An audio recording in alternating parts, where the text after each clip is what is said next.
Hello दोस्तों, मैं सुबह कुमार 65th बीपीएससी मेंस के लिए जो हैंड रिटन नोट्स लाता हूं उस क्रम में साइंस एंड टेक्नोलॉजी का दोस्तों ये दूसरा लेक्चर है। इससे पहले मैं परमाणु ऊर्जा का मैंने को बता दिया हूं और इसमें है जो आपका रक्षा नीति से रिलेटेड है। इसका जो लेटेस्ट डेटा है सबसे लास्ट में दिया गया है दोस्तों। बजट में क्या प्रावधान किया गया है, एंट्रेक्स जो इसकी सहयोगी संस्था है जो उस कैसे है जो आय करता है, और फिर है जो किस तरह से है जो भारत के साथ सिप्री का रिपोर्ट में भारत का कौन सा स्थान है और इसके अगल बगल देशों के क्या स्थान है, भारत किससे आयात करता है, भारत किससे निर्यात करता है रक्षा सौदा। तो सब है जो दोस्तों आपके लास्ट में है जो इसको रखा गया है। आप है जो वहां तक देखने की कोशिश कीजिएगा तो आपको है जो पूरा है जो रक्षा नीति का आप है जो समझिएगा। डीआरडीओ की क्या भूमिका है, डीआरडीओ को क्यों फेलवर हुआ, डीआरडीओ के पीछे कारण क्या है, मेक इन इंडिया प्रोजेक्ट में अभी रक्षा नीति का क्या प्रावधान है, और भारत के साथ जो अमेरिका का $3 बिलियन का जो अभी सौदा हुआ है नमस्ते ट्रंप के कार्यक्रम में, उसकी क्या भूमिका, उसके बारे में भी आप है जो समझिएगा देखिएगा। तो दोस्तों रक्षा नीति के बारे में यही है कि रक्षा नीति किसी भी देश का जो सैन्य शक्ति होता है या उसके पास जो मिसाइल्स होते हैं वही जो उसकी शक्ति का पथ प्रदर्शक होता है। और इसीलिए दोस्तों कि किसी भी देश का जब राष्ट्रीय दिवस मनाया जाता है तो शक्ति का प्रदर्शन किया जाता है। इसके पीछे वही कारण होता है कि हम हैं सक्षम हैं, हमारे ऊपर कोई है जो हमला नहीं कर सकता, हम सक्षम है उसको लड़ने के लिए। तो दोस्तों रक्षा नीति का जो आधार है, भारत बहुत यथार्थवादी तरीके से है जो दोस्तों है जो इस नीति पर कायम रहता है। No first use policy Bharat का बहुत बड़ा एक हथियार है और भारत इसीलिए है जो कहीं भी देश में लोकतांत्रिक प्रणाली के रूप में एक बेहतरीन मॉडल को प्रदर्शित करता है। और यहाँ की जो व्यवस्था है उस व्यवस्था पर है जो सभी देश है जो इसके कायम भी रहते हैं। दोस्तों आर्थिक जो नीति है, जो रक्षा नीति का आधार है, उसमें आत्मरक्षा की बात करता है। हमारे पास हथियार है लेकिन उसका यूज जो है आत्मरक्षा के लिए करते हैं। वसुधैव कुटुंबकम की बात करता है, शांति की बात करता है। भारत पंचशील सिद्धांत की बात करता है। भारत है जो कहता है कि हम किसी के बीच में या किसी के संप्रभुता को हम चैलेंज नहीं कर सकते हैं। तो पंचशील सिद्धांत है उसकी बात करता है दोस्तों। नो फर्स्ट यूज, अगर कोई किसी प्रकार का अगर मिसाइल है जब तक नहीं किया जाएगा, जब तक है जो वहां से हमला नहीं होता तो नो फर्स्ट यूज, लेकिन अगर होता है तो एक्शन और रिएक्शन। लेकिन इसमें दोस्तों अभी राजनाथ सिंह के द्वारा है जो इसमें चेंजिंग किया गया है। राजनाथ सिंह के द्वारा इस नो फर्स्ट यूज में है जो चेंजिंग किया गया है।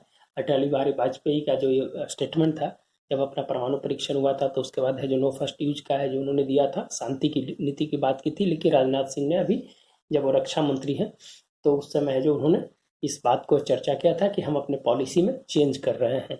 डीआरडीओ इसके लिए विशेष भूमिका निभाता है दोस्तों। डिफेंस रिसर्च ऑर्गेनाइजेशन है जो भारत की रक्षा नीति के लिए काम करता है, बनाता है, प्लेटफॉर्म तैयार करता है, डिजाइन करता है और सेना की मांग के अनुसार और अपने तकनीक के अनुसार है जो भारत को एक रक्षा सशक्त बनाने की कोशिश करता है। हम डीआरडीओ के बारे में बाद में चर्चा करेंगे दोस्तों। और शक्ति की पहचान अगर किसी भी देश से होती है तो सैन्य और उसके उपकरण से होती है। तो आप इंट्रोडक्शन के पार्ट में है जो क्वेश्चंस के रिलेटेड है जो डालने की कोशिश कीजिएगा दोस्तों। अब इसका स्वरूप की चर्चा करते हैं। स्वरूप क्या है, तो मिसाइल तकनीक, एयरक्राफ्ट लड़ाकू विमान, प्रक्षेपण यान तकनीक, अनुसंधान जो करते हैं वो है, और केमिकल एंड बायोलॉजिकल वेपन। इस तरह की बात है जो इसमें मोटी मोटी बात है जो यही पढ़ना है दोस्तों। इसमें आपका प्रक्षेपण यान तकनीक, उसमें है जो आपका पीएसएलवी और जीएसएलवी जो एसए भी है, फिर एएसए भी है, उसको भी थोड़ा सा पढ़ना है। फिर है जो अनुसंधान वाला इस चैप्टर को मैंने छोड़ दिया दोस्तों, इसके लिए एक अलग वीडियो बनेगा। मंगलयान, गगनयान, चंद्रयान और चंद्रयान 2, चंद्रयान 3 तक का बनेगा और उसको है जो आपको एक अलग वीडियो में देंगे। तो इस अनुसंधान के चैप्टर को मैंने इसमें स्किप किया, बहुत लंबा वीडियो हो जाता। दोस्तों मिसाइल तकनीक, आप अगर आपको फिगर बनाना है दोस्तों तो एक फिगर जरूर बनाइएगा। अब फिगर बनाने से क्या होता है कि आपको लिखने में आसानी होती है। तो ये दोस्तों मिसाइल तकनीक का इस तरह से जो 3 आयाम पर काम करता है मिसाइल तकनीक, उसका आयाम और सामरिक महत्व उसका क्या है। एक है जो बार हेड्स होता है दोस्तों, यहाँ पर आरडीएक्स या कुछ भी लगाया जाता है वहां पर जो जिससे जो मार करता है। और फिर इसमें ईंधन और इसमें जीपीएस, रडार, आईआरएनएस, क्रूज मिसाइल जो भी है जिस प्रकार का तकनीक का प्रयोग कर रहे हैं या जिस प्रकार का आप ईंधन का प्रयोग कर रहे हैं तो आप है जो इस तरह का लिख सकते हैं। ईंधन इसमें ठोस और द्रव होता है, इसमें एसटीपी और बीडीएमएच और नाइट्रोजन ऑक्साइड का यूज इसमें प्रयोग किया जाता है। तो यह जो दोस्तों एक फिगर बना दीजिएगा। तो फिगर बनाने के बाद ये क्या होगा कि आपको समझने में है जो बढ़िया होगा, रटने से बढ़िया होगा कि आप समझिएगा कहाँ कहाँ कौन सा चीज़ होता है। और ये जो होता है, जो मिसाइल तकनीक होता है दोस्तों, भारत में लक्ष्य के आधार पर सिर्फ सतह से सतह, और ये जो दोस्तों है, जो इंडियन गाइडेड मिसाइल जो प्रोग्राम था 1983 में, उसके अनुसार से इसको बनाया गया था दोस्तों। सतह से सतह, सतह से वायु, लक्ष्य के आधार पर लिखना है, वायु से वायु। इसमें जो है उसको आप लिख सकते हैं, अगर याद न रहे तो ट्रिक है, PATN, ये इंटर गाइडेड मिसाइल जो है उसके प्रोग्राम में है। P से पृथ्वी, अग्नि, त्रिशूल, नाग, और ए से कुछ होगा दोस्तों, उसको आप देख लीजिएगा। हाँ, PATN है, एक ट्रिक है, उस ट्रिक को ही आप यूज कीजिएगा। याद अगर ये सब नहीं रहे तो आप है जो उसको यूज कीजिएगा दोस्तों। जब है जो लक्ष्य के आधार पर हो जाएगा, तो है जो दूरी के आधार पर है जो कौन कौन सा है, तो इंटरकॉन्टिनेंट बैलिस्टिक मिसाइल जो 5000 किलोमीटर से अधिक मार करता है। अभी रसिया के पास है दोस्तों कि 15,000 किलोमीटर से ऊपर मार करने वाला मिसाइल है। भारत के पास अग्नि मिसाइल है, अग्नि है। अग्नि 5 तक का जो परीक्षण है जो पूरी कर लिया गया, लेकिन अग्नि 2 और 3 को है जो पिछले साल है जो शामिल कर दिया गया था। तीनों से नहीं, तीनों सेना के लिए काम करता है दोस्तों। Multi range ballistic missile 3000 kilometre तक का, और ये short range ballistic missile less than है जो 2000 किलोमीटर का। क्विक रिएक्शन है जो मिसाइल जो है उसके लिए है जो नया है जो अभी है जो लॉन्च किया है दोस्तों, क्विक रिएक्शन सरफेस मिसाइल। ये है जो, तो ये दूरी के अनुसार से है दोस्तों, तो आप दूरी के अनुसार से इस तरह के बना दीजिएगा लक्ष्य के आधार पर। और युद्ध क्षेत्र में प्रयोग होने वाले मिसाइल, एक टैक्टिकल होता है, एक स्ट्रेटेजिकल होता है। युद्ध क्षेत्र में जो प्रयोग होता है उसके लिए जो त्रिशूल, नाग और आकाश होता है। और स्ट्रेटेजिक जो जहां पर है जो हमको दागना या किसी चीज को ध्वस्त करना है, तो दुश्मन के क्षेत्र में प्रयोग कर हवाई अड्डे तथा हथियार को, वहां का हथियार को नष्ट करने के लिए है जो दोस्तों हम स्टैटिक टाइप का है जो प्रयोग करते हैं, जिसमें अग्नि, ब्रह्मोस मिसाइल, पृथ्वी और प्रहार। ब्रह्मोस मिसाइल है दोस्तों भारत और रसिया के दो देश मिलकर बनाया, और ये सबसे पावरफुल मिसाइल है दोस्तों।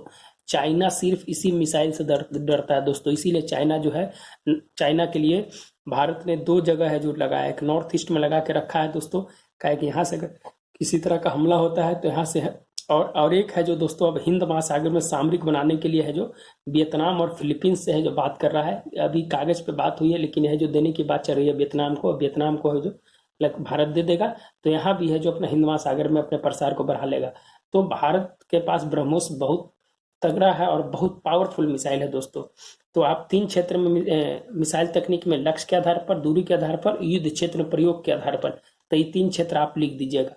तो उसके बाद है जो आपका मिसाइल तकनीक है जो करीब करीब खत्म हो जाएगा दोस्तों। फिर एयरक्राफ्ट की बात आती है। एयरक्राफ्ट में आपका लड़ाकू विमान, उसमें तेजस, राफेल और अनमैन्ड एयर व्हीकल्स, जिसमें इसमें ड्रोन आता है। तो तेजस की बात करें तो तेजस के लिए भी एक ऐसा फिगर बना दीजिएगा दोस्तों, इसमें मल्टी मोड रडार होता है, ग्लास कॉकपिट होता है, इंजन है जो कावेरी का लगा हुआ रहता है। और है जो 1993 में है जो तेजस है जो भारत में शामिल हुआ था। और तेजस का जो नाम है दोस्तों 1993 से बनना चालू हुआ था दोस्तों, और MiG-21 का है जो स्थान है जो ये लिया था, और अटल बिहारी वाजपेयी ने इसको तेजस है जो नाम दिया था। और भारत द्वारा विकसित हल्का लड़ाकू विमान है दोस्तों, और ये हिंदुस्तान एरोनॉटिकल लिमिटेड और ADA के द्वारा है जो इसको विकसित किया गया, और MiG-21 का स्थान लेगा। बहुत पावरफुल है तेजस है जो, बहुत पावरफुल है दोस्तों। अभी हाल फिलहाल में आप देखे होंगे जो अभिनंदन वर्धमान है जो तेजस ही MiG-21 और तेजस को ही है जो दोनों में से एक को उड़ा रहा था। तो ये बहुत पावरफुल है, भारत के लिए बहुत ही मैंने सामरिक रूप से 1999 का युद्ध में जो सबसे बड़ी भूमिका है जो दोस्तों तेजस ने है जो निभाया था। तो आप है जो तेजस को, आपको एक फॉर्मेट वे में बता रहे हैं दोस्तों कि कैसे है जो आपको लिखना का है, कि पूरा लिख के नहीं बता सकते, क्या है कि आपके पास वीडियो 2 घंटा 1.5 घंटा का हो जाएगा, तो इसका कोई फायदा तो नहीं है। आपके पास डेटा मिल जाएगा, आप उसको है जो कहीं से एलोबरेट कर लीजिए, लिख लीजिए। हम आपको है जो छोटी चीज़ है जो बता दे रहे हैं, इससे आपका करीब करीब आप 4 पेज आराम से इसको लिख सकते हैं। 4 पेज में बहुत ज़्यादा डेटा हो जाएगा, जितना हम डेटा दे रहे हैं बहुत ज़्यादा डेटा हो जाएगा।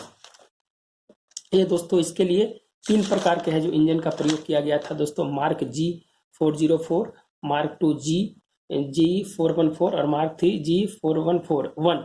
इसमें दोस्तों क्या था कि भारत सरकार ने अमेरिका के जनरल मोटर्स से जो इंजन बनाने के लिए है जो बोला था कि हमको है जो इसका जो इंजन है तेजस के लिए आप बनाइए दोस्तों। उसने 75 किलो न्यूटन का है जो बनाया था, लेकिन भारतीय वायुसेना का 100 किलो न्यूटन की जरूरत था।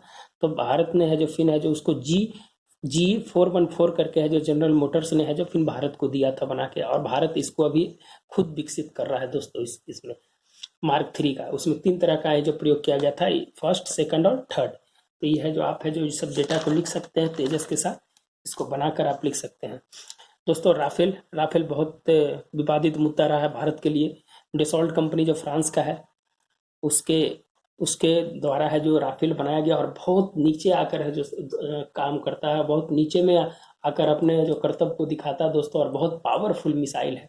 इसमें एक और है दोस्तों, S-400 मिसाइल मिसाइल में ऐड कर लीजिएगा। S-400 जो रूस के द्वारा लिखा गया था, जो रूस के द्वारा पिछले साल जो भारत को दिया गया था, और जो जो अमेरिका का जो F-15 है उसके बराबर है, उससे भी पावरफुल है दोस्तों ये, उससे भी पावरफुल S-14 है।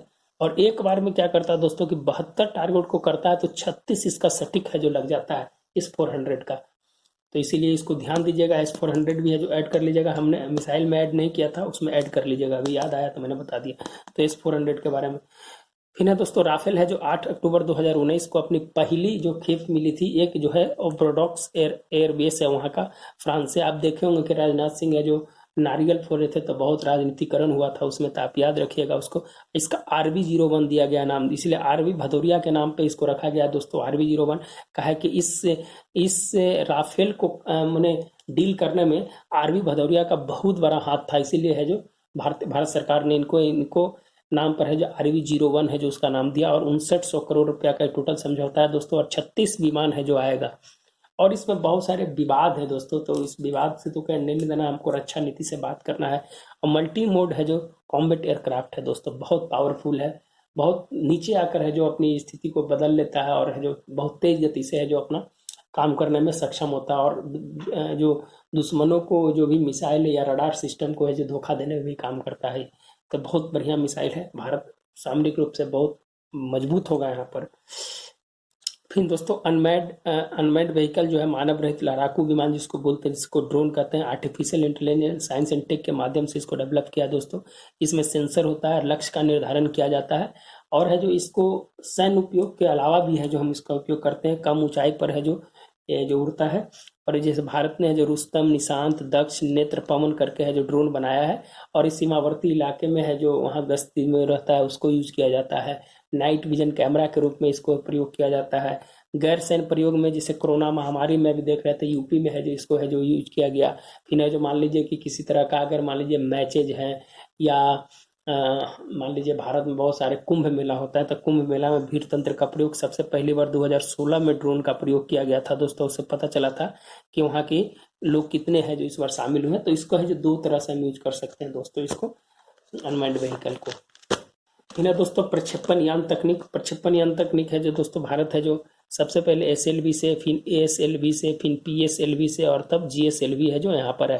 सैटेलाइट लॉन्च व्हीकल, फिर एसिंक्रोनस सैटेलाइट लॉन्च व्हीकल, फिर पोलर सैटेलाइट लॉन्च व्हीकल, और फिर जियो सिंक्रोनस लॉन्च व्हीकल। तो दोस्तों आप ज़्यादातर का कि लिखना है वहाँ पर, तो आप दो का लिखिएगा, PSLV और GSLV। यही दो तकनीक है जो दोस्तों है जो रीलॉन्च व्हीकल है जो अभी है जो तकनीक, जिसमें स्क्रैमजेट का प्रयोग किया गया है। स्क्रैमजेट आगे बताएंगे दोस्तों। स्क्रैमजेट है जो कैसे है जो भारत है जो DRDO के द्वारा और इसरो के द्वारा मिलकर है जो उसको बनाया गया है स्क्रैमजेट को। तो PSLV polar satellite launch vehicle दोस्तों, इसका एक फिगर बना दीजिएगा, समझने में अच्छा होगा, जब समझ जाइएगा तो है जो आप लिख पाइएगा। ये है जो 2000 kg तक का ही है जो वजन को है जो PSLV ले जाता है दोस्तों ध्रुवीय प्रक्षेपण में। और इसमें है जो दोस्तों द्रव ईंधन और ठोस ईंधन का प्रयोग होता है। इसमें दो प्रकार का ईंधन का प्रयोग किया जाता है।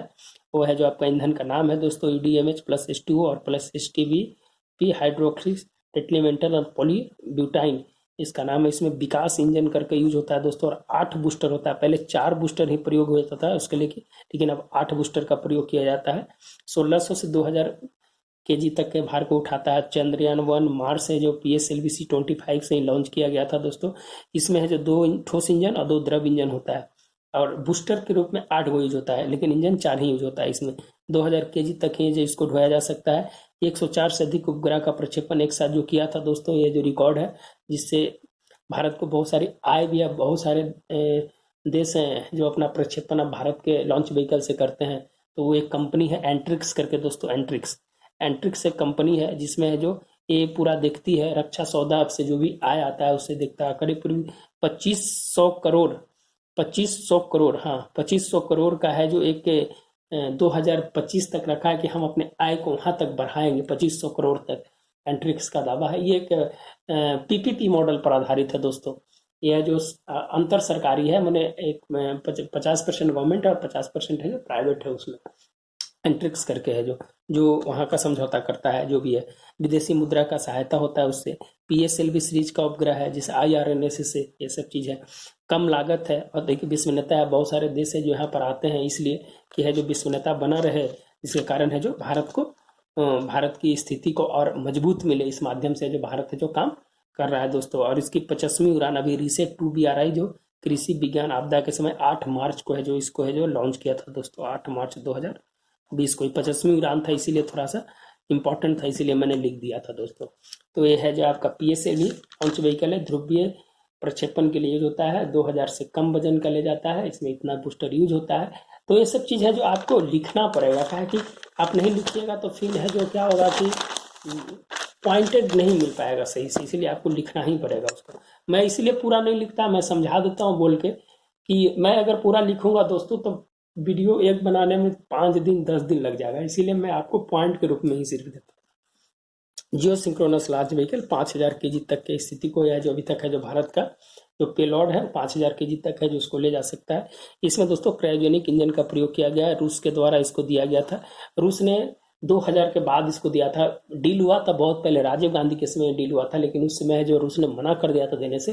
फिर जो रूस ने जो 2000 में दिया, तो अब भारत है जो उसको है जो नया विकसित भी कर रहा है। महेंद्रगिरी में है जो उसका एक नया क्रायोजेनिक इंजन के लिए एक है जो महेंद्रगिरी है, वहां पर है जो काम कर रहा है। तो इसमें है जो दोस्तों द्रव ठोस इस तरह का 3 प्रकार का इंजन होता है। क्रायोजेनिक इंजन उसको कहते हैं दोस्तों कि निम्न ताप पर है जो -150 डिग्री में हाइड्रोजन ऑक्सीजन का अति होता है।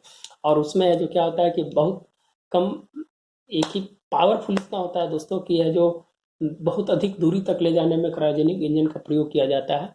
और -150 डिग्री पर कोई भी पदार्थ है जो भंगुर हो जाता है दोस्तों। तो क्रायोजेनिक इंजन का यही एक फायदा है कि वो है जो दूर तक ले जाने में है जो एक सक्षम है। और इसी प्रकार है जो मान लीजिए कि यहाँ से प्रक्षेपित हुआ तो यहाँ से जो अपना इंजन लगा हुआ है इंजन को ले गया और फिर वहाँ से क्रायोजेनिक इंजन है जो चालू हो जाता है और फिर है जो वहाँ से फिर वो लेकर है जो जाता है जहाँ अगर उसका जो सो डेस्टिनेशन होता है। तो क्रायोजेनिक इंजन का -150 डिग्री सेंटीग्रेड तक है जो -1 तक ठंडा में भी है जो काम करता है दोस्तों। ये इसके लिए दोस्तों 4 बूस्टर, इसके लिए 3 प्रकार का है जो मार्क किया गया था। GSLV Mark 1, Mark 2 और Mark 3। ये दोस्तों रूसी क्रायोजेनिक था। ये है जो अपना घरेलू क्रायोजेनिक जो भारत बनाया है 2500 kg का। और अभी है जो इसका है जो Mark 3 है जिसपे अभी काम चल रहा है, जो ग्रेटर देन 2500 kg पर है जो काम कर रहा है। ये है जो इसके माध्यम से रूसी क्रायोजेनिक के माध्यम से है जो GSLV को लॉन्च किया गया था। तो भारत अब खुद आत्मनिर्भर बनते जा रहा है दोस्तों। भारत आत्मनिर्भर बनते जा रहा है। और इसके माध्यम से जो भारतीय तकनीक जो बनाया था GSLV D5 करके बनाया था Mark 2 में, वो भारतीय तकनीक था। GSAT 14 का जो सबसे फर्स्ट प्रक्षेपण था। 14 प्रक्षेपण किया था दोस्तों, उसमें 7 सफल रहा था। GSLV D5 भारतीय तकनीक से सबसे पहला। और इससे पहले तो अपना रूसी तकनीक से जो छोड़ रहा था, लेकिन जब भारत तकनीक से कर रहा था तो GSAT 14 को सबसे पहले उसको छोड़ा था दोस्तों। तो इस तरह की बात है। अब उसके बाद जैविक रासायनिक हथियार की बात करते हैं दोस्तों। सूक्ष्मजीव तथा रसायन का प्रयोग, उत्पादन, भंडारण, उपभोग आसान होता है, इसीलिए लोग इसको ज़्यादा यूज करते हैं और बहुत खतरनाक होता है दोस्तों। भारत है जो डॉक्टर कलाम साहब ने कलाम साहब का स्टेटमेंट था जो कि हमने ज़िंदगी में जो उसके बाद जो 2000 के बाद जब राष्ट्रपति थे तो उन्होंने एक साइन किया था कि हम कभी भी है जो बायोलॉजिकल वेपन का निर्माण है जो नहीं करेंगे। भारत है जो इसके लिए साइन किए हुए है जो अंतर्राष्ट्रीय CWC जो इसका केमिकल और बायोलॉजिकल वेपन का जो संस्था, उस पर भारत है जो साइन कर दिया कि हमने कभी बायोलॉजिकल वेपन हमको नहीं बनाना है। ये मानव के लिए और मानव जाति के लिए है जो एक आघात है। इसीलिए दोस्तों अभी वर्तमान जो कोरोना वायरस जो बोल रहा है कि वुहान का जो लैब से निकला है, इसकी पुष्टि तो नहीं करता है, लेकिन किसी भी देश के लिए दोस्तों जहाँ जहाँ है जो केमिकल वेपन का प्रयोग हुआ, वो देश और उस जगह है जो आज तक है जो स्थिति उसकी बहुत ज़्यादा गंभीर है। इसीलिए बायोलॉजिकल वेपन के लिए करे से करे कानून उठाना चाहिए। अभी G20 का जो मिशन हुआ था दोस्तों, G20 में भारत के नरेंद्र मोदी ने जो वीडियो कॉन्फ्रेंसिंग के माध्यम से हुआ था, भारत भी है जो उसमें है जो अपना भारत को पार्टिसिपेट करवाया था। तो इसमें है जो भारत के प्रधानमंत्री ने बायोलॉजिकल वेपन के लिए कड़े कानून के लिए है जो उस मंच से आह्वान किया था। तो उसकी बात को आप लिख सकते हैं अगर ये करेंट का पार्ट है। वायु पानी मानव द्वारा फैलाव होता है। अल्पकालिक एवं दीर्घकालिक दुष्प्रभाव है। विभिन्न संगठनों द्वारा इसके उपाय किए गए। इसमें कौन कौन सा होता है, जिससे द गैस है जो मस्टर्ड गैस का फर्स्ट वर्ल्ड वार में यूज किया गया था दोस्तों।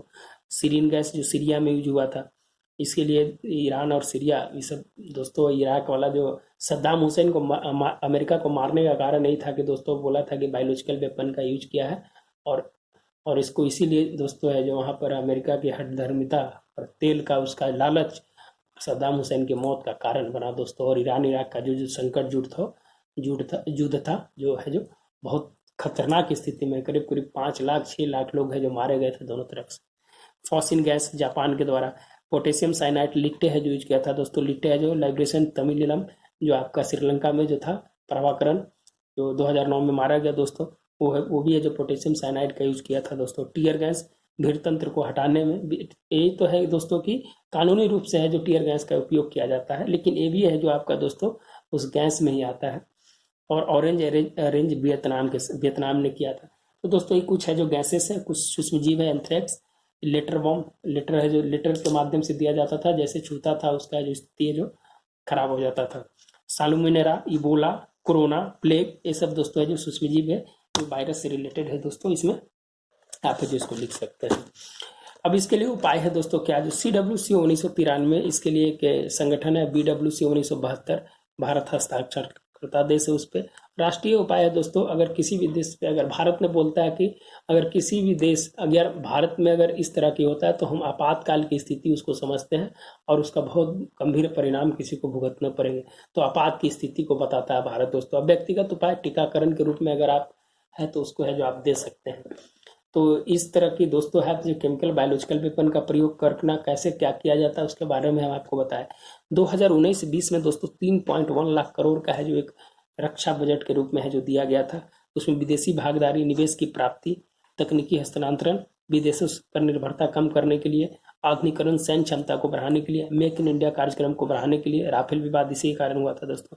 घरेलू तकनीक विकास को करना, अमेरिका के साथ 3 बिलियन का रक्षा दौरा जो अभी हुआ था दोस्तों नमस्ते ट्रंप के समय, वो है जो 2021 में हुआ है। ये 2021 की बात है, लेकिन 19-20 में था, इसीलिए मैंने यहाँ लिख दिया था। तो इसको है जो इस तरह का 3.1 लाख करोड़ का है जो एक पैकेज था दोस्तों, जो रक्षा के लिए बहुत बड़ा पैकेज था और इस समय दिया गया था जिस समय लोकसभा का चुनाव का था और जो अल्पकालिक बजट आ रहा था उस बजट में इसकी घोषणा की गई थी। और वर्तमान में है जो दोस्तों आवंटित किया गया है थल सेना, नौसेना, जल सेना का, उसका है जो हम आगे बताएंगे और कितना परसेंटेज है जो बढ़ा है। सिप्री रिपोर्ट क्या कहता है दोस्तों, 2015-19 का रिपोर्ट के अनुसार से लिया गया है। 2010-14, 14 के बाद 15-19 ऐसे चलता है। इससे पहले 2010 से 14 का रिपोर्ट आया था, उसमें भारत प्रथम स्थान था, अभी भारत द्वितीय स्थान है। अंतर्राष्ट्रीय हथियारों का रिपोर्ट, इसमें क्या है कि आयातक है कौन कौन करता है, तो सऊदी अरब 12% करता है, भारत 9.2% करता है, चीन 4.3% करता है, पाकिस्तान 2.6% और बांग्लादेश 1.7%। उसमें फर्स्ट नंबर पे सऊदी अरब है दोस्तों, दूसरे नंबर पर भारत है, तीसरे पर चीन है और चौथे पर नहीं, 5वें पे चीन है और 11वें पे पाकिस्तान है और 18वें पे बांग्लादेश है दोस्तों। ये एक भारत के पड़ोसी देश का था, तो है जो आप इसको एक बता सकते हैं कि कैसे है। और भारत निर्यात कहाँ करता है रक्षा सौदा, मॉरिशस, म्यांमार और श्रीलंका को, भारत के पड़ोसी देश है जहाँ पर है जो दोस्तों ये करता है। तो दोस्तों इस तरह की कुछ बात है। भारत रूस से आयात करता है। भारत है जो 2014-19 में रूस से सबसे ज्यादा आयात किया और 2010-14 में अमेरिका से सबसे ज्यादा किया है दोस्तों। बजट आकलन की बात कर लेते हैं दोस्तों। इस बार 2020-21 में बजट आकलन में थल सेना को 17,911.22 करोड़ मिला है और 2015-16 से ये जो है जितना था उसका 36% है। वायुसेना का 22,925 करोड़ है, उसका 27% से बढ़ाकर 35% कर दिया गया है। जल सेना का 18,580 करोड़ है, इसको जो बढ़ाकर 5 से 41% कर दिया जाए। जल सेना में है जो दोस्तों ज़्यादा पैसा खर्च हो रहा है कि बहुत सारे है जो समुद्री बेड़ा पनडुब्बी का निर्माण है जो भारत है जो जल सेना के माध्यम से इस बार है जो कर रहा है, तो उसका है जो सबसे ज़्यादा है जो बढ़ाया है दोस्तों। अब इस पर DRDO की क्या स्थिति है। DRDO क्या है दोस्तों, state of the art centre है, व्यक्स मूलम विज्ञानम, इसका है जो टैग लाइन है दोस्तों, मूलम विज्ञानम इसका टैग लाइन है दोस्तों। शस्त्र प्रणाली निर्माण एवं अनुसंधान के लिए कार्य करता है, डिजाइन प्लेटफॉर्म तैयार करता है दोस्तों, प्रौद्योगिकी समान उच्च स्तर का करता है, स्वदेशी प्रणाली विकसित करता है जिसमें मिसाइल, रडार, कॉम्बैट इंजीनियरिंग है, नौसेना के लिए है, बहुत सारे चीज़ है जिसपे जो ड्रोन है, तो बहुत सारी चीज़ का तैयार करता है। और कब करता है, अपने अनुसार भी करता है और सेना की मांग के अनुसार भी करता है दोस्तों ये। इसका नकारात्मक पहलू क्या है? डीआरडीओ इसरो के तर्ज पर सफल नहीं हो पाया। इसके पीछे दो कारण है दोस्तों। इसरो की जो संस्था है और डीआरडीओ की संस्था है, वो इसरो है जो डायरेक्ट प्रधानमंत्री के देख रेख में होता है, लेकिन डीआरडीओ है दोस्तों वो है जो रक्षा मंत्रालय के अंतर्गत में आता है। तो दोनों में सबसे बड़ा फर्क यही है, समय पर प्रोजेक्ट तैयार न करने में सूचीबद्ध है, इसीलिए जो फेलवर रहता है दोस्तों। बजट प्रावधान में इसको कमी दिखाया गया है और तकनीकी अनुसंधान को कम प्रावधान है। जैसे अनुसंधान कम होगा, पैसा कम रहेगा, तो लोग कोई भी संस्था है जो फेलवर संस्था ही होगी। इसका समाधान के लिए क्या करना है दोस्तों कि मेक इन इंडिया कार्यक्रम को बढ़ावा देना, फंड का निर्माण करना, कर में छूट देना, सरकारी खरीद में भारतीय कंपनी को बढ़ावा देना और ऑफसेट लिमिट को तय करना। इसके कारण दोस्तों ये आपका करीब करीब जो रक्षा नीति का जो बात है दोस्तों, उसको मैं पूरा कर दिया हूँ। अभी कुछ और रह गया होगा तो अपने स्तर से ऐड कर लीजिएगा। अगर कुछ गलती हो गई होगी, मिस्टेक हो गया होगा, तो आप कमेंट में जरूर लिखिएगा, ताकि उससे हम अपने सुधार कर लेंगे और नेक्स्ट वीडियो में आपका हम काम करेंगे। अगर अच्छा लगता है दोस्तों तो जरूर है जो लाइक सब्सक्राइब जरूर कीजिएगा। आपका आधार ही मेरा है जो मानक है, उस मानक पे हम काम करते हैं। जो काम कर रहे हैं जो सही है कि नहीं है, हम उसके लिए है जो दोस्तों हम काम कर रहे हैं कि आपको फायदा हो। मेरी मेहनत आपकी कामयाबी तक का आपको सफर तय करे, यही हमारी कामना है। और 65th आपके लिए बहुत अपॉर्चुनिटी है दोस्तों। इसको आप एक चैलेंज के रूप में लीजिएगा, आप जो निश्चित रूप से सफल होइएगा दोस्तों। मिलते हैं कल नए वीडियो के साथ। कल इंफॉर्मेशन टेक्नोलॉजी से रिलेटेड रहेगा वीडियो दोस्तों। और हाँ, ये 2-3 वीडियो और बनाएंगे साइंस एंड टेक पे, उसके बाद ख़त्म करके फिर है जो आपका GS2 का बाकी जो टॉपिक है उस पर बात करेंगे। फिर है जो पॉलिटी का कुछ चैप्टर को बताएंगे, क्या क्या स्टैटिक आता है दोस्तों, पॉलिटी कर लीजिएगा आप लोग। बाकी जहाँ जहाँ जो प्रॉब्लम है पॉलिटी का ही बनाएंगे हम वीडियो, कुछ वीडियो पॉलिटी का ही बनाएंगे। जहाँ जहाँ अब डायनेमिक क्वेश्चन जहाँ जहाँ पूछने लगा है वहाँ से हम क्वेश्चन बनाएंगे, लेकिन फ्लैट क्वेश्चन को नहीं बनाएंगे। जैसे मान लीजिए प्रस्तावना, मौलिक अधिकार, ऐसे हम नहीं, कहीं से क्वेश्चंस मिलेगा उस क्वेश्चंस को ऐड करके जोड़ते हुए दोस्तों बनाएंगे। और GS1 में आपका करेंट अफेयर्स और हिस्ट्री का है जो कुछ क्वेश्चन 10-12 क्वेश्चन जरूर बनाएंगे दोस्तों। तो ठीक है दोस्तों, इसी आशा के साथ नए वीडियो के साथ मिलते हैं। धन्यवाद दोस्तों, हैव ए गुड डे।